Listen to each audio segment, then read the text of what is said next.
আমরা সবাই স্মার্টফোন ব্যবহার করি। সবার কাছেই ফোন আছে। ফোনের সবচেয়ে বহুল ব্যবহৃত ফিচার হলো ডায়ালার। আপনার ফোনের ডায়ালারে এমন 3টা ফিচার আছে আপনি জানলে আশ্চর্য হতে বাধ্য। ধরুন, আপনি কোনো মিটিং এ আছেন, আপনার গুরুত্বপূর্ণ মিটিং এর মধ্যে আপনার ফোনে একটা কল চলে আসছে। এখন আপনি যদি সাইলেন্ট করতে চান তাহলে আপনার সময়ের প্রয়োজন, কিন্তু আপনি যদি আপনার ফোনটাকে ফ্লিপ করেন অর্থাৎ উল্টো করে রাখেন, আপনার ফোন অটোমেটিক সাইলেন্ট হয়ে যাবে।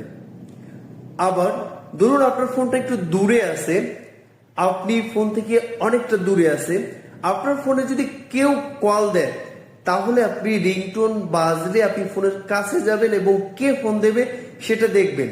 কিন্তু একটা সেটিং চালু করে রাখলে আপনার ফোনে কে কল দিয়েছে তার নাম ধরে রাখবে। আপনার কোনো থার্ড পার্টি অ্যাপের প্রয়োজন হবে না। আবার ধরুন কোনো স্প্যামার আপনাকে কল দিল, আপনার ফোনে যদি একটা সেটিং অন করা থাকে তাহলে অটোমেটিক ডিটেক্ট করবে এটা স্প্যাম কল নাকি এটা রিয়েল কল। এই 3টা গুরুত্বপূর্ণ, এই 3টা আশ্চর্যজনক, এই 3টা অবাক করার সেটিং যদি আপনার ফোনে চালু করতে চান তাহলে এই ভিডিওর স্টেপ টু স্টেপ দেখতে হবে। চলুন দেখে আসি কিভাবে চালু করবেন।